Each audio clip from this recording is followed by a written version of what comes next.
It was supposed to be just another ride home, a quiet Friday night, a tired driver and a young woman laughing under the streetlights of Ruiru. But before sunrise, one of them would be gone forever. Cecilia Cheng was only 23, a rising TikTok star, a new college graduate, the kind of daughter every mother prays to see succeed. That night, she had been out with friends, just laughter music, and a few drinks to celebrate life. Nothing unusual, until the moment she climbed into a rideshare car that would never bring her home. The driver remembers her smile fading, her voice trembling. She shouted, "Where are you taking me?" Within minutes, confusion turned into panic, and soon after, a family in Kisumu would wake up to the phone call no parent should ever receive. We've all heard stories like this before, young, full of promise, gone too soon.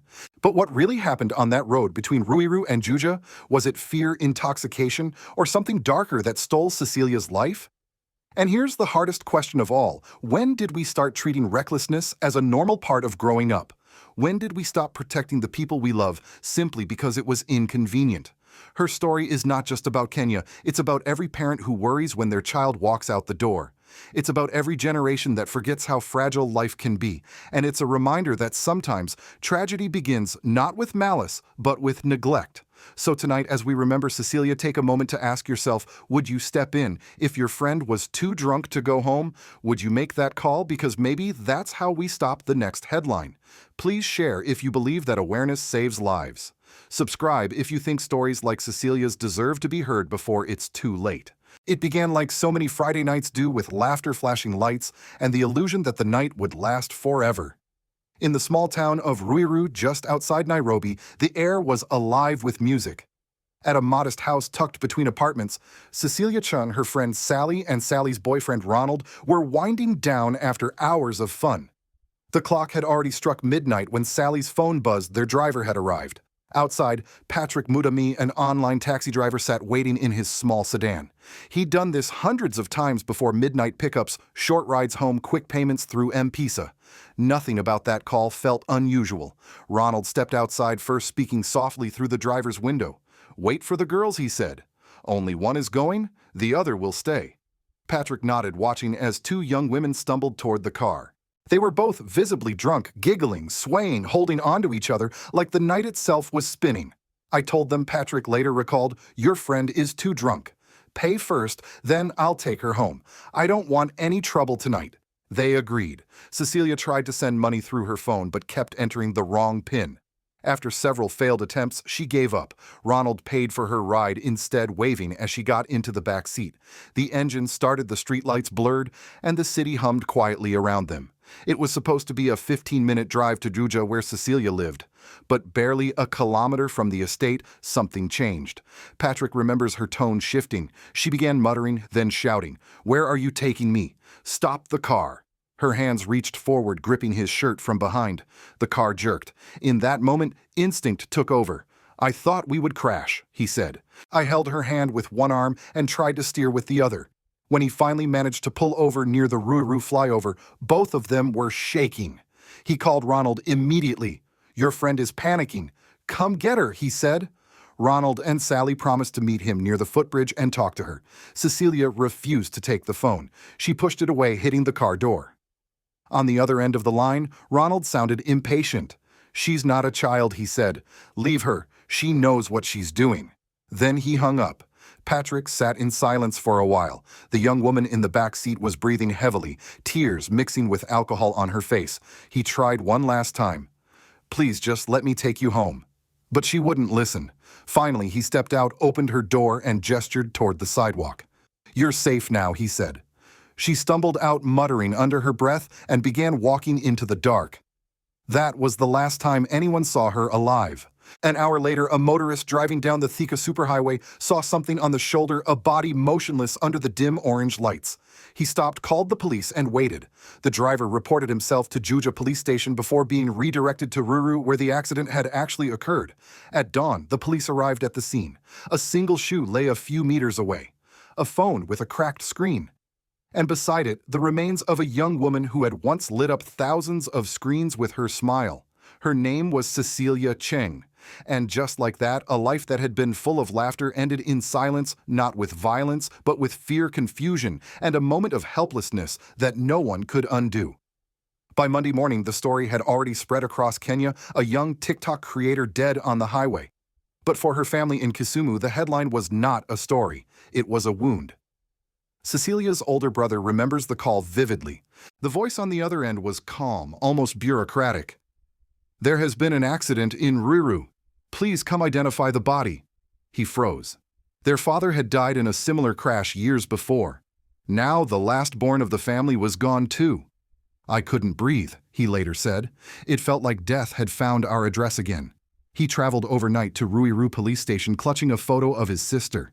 The officers confirmed it immediately. Yes, a young woman had been hit along the Thika superhighway. Yes, she had been wearing the same clothes.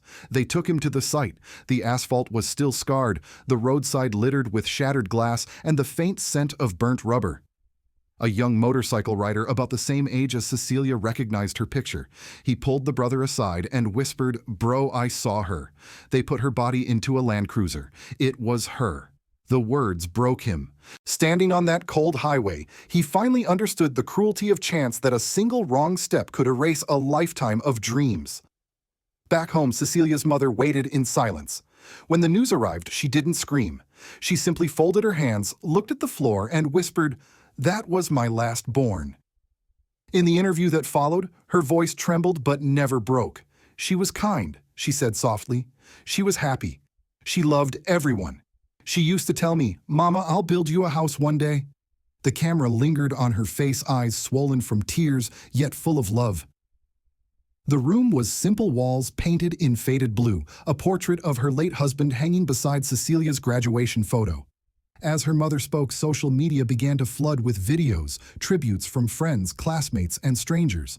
Her TikTok account, once filled with dance clips and motivational quotes, became a digital memorial. Comments poured in, "You deserved better. Rest easy, queen. We failed you." In Nairobi, talk radio stations debated what had gone wrong. Was it alcohol? Was it poor safety standards in ride-sharing? Or was it simply a society that had stopped watching over its young? One host said bitterly, "When we say rest in peace, we should ask, did we ever let them live in peace?" The tension grew beyond grief. Kenyan youth groups began organizing online vigils calling for stricter regulations on nightlife safety. Parents flooded social media pleading for better guidance and awareness. It wasn't just Cecilia anymore.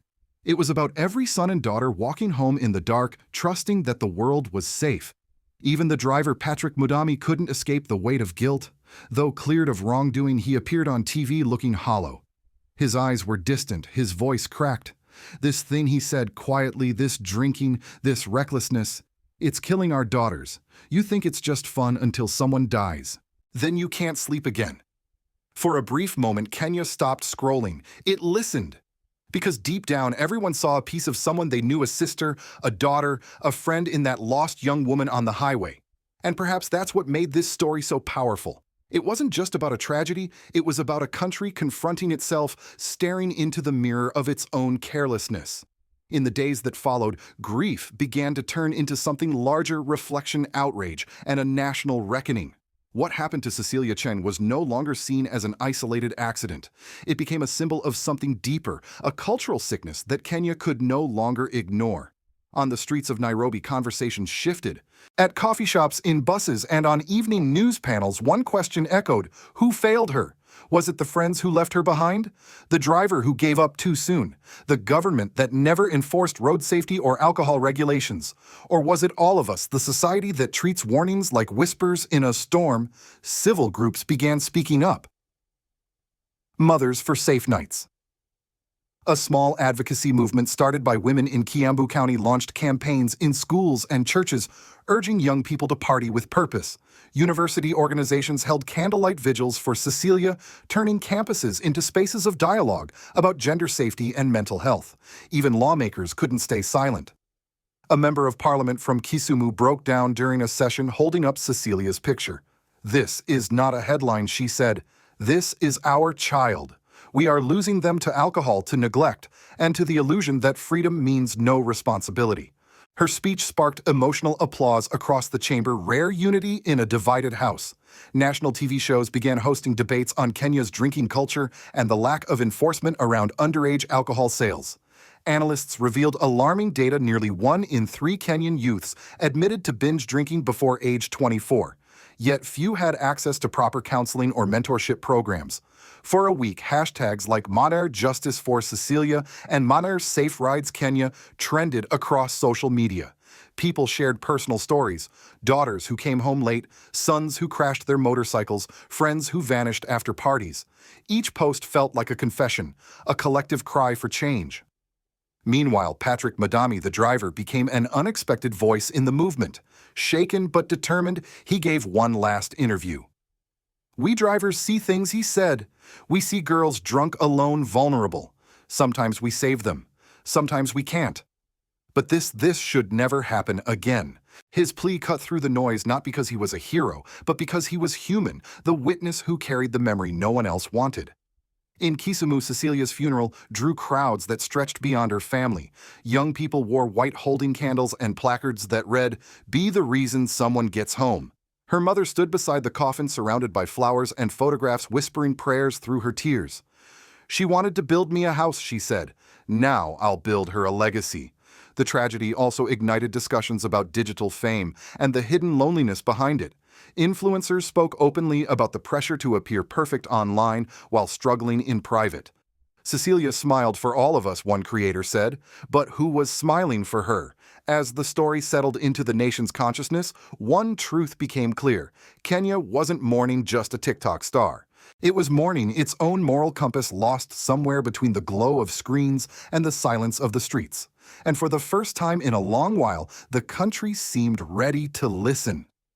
Across the ocean, the story of Cecilia Cheng began to echo in unexpected places: American talk shows, parenting blogs, and diaspora forums. Many older viewers felt a painful sense of déjà vu.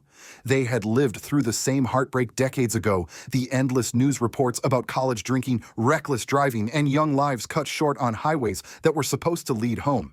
To them, Cecilia wasn't just a Kenyan girl. She was every daughter they once feared losing. Her story mirrored a universal truth: the struggle between youthful freedom and the wisdom that often comes too late.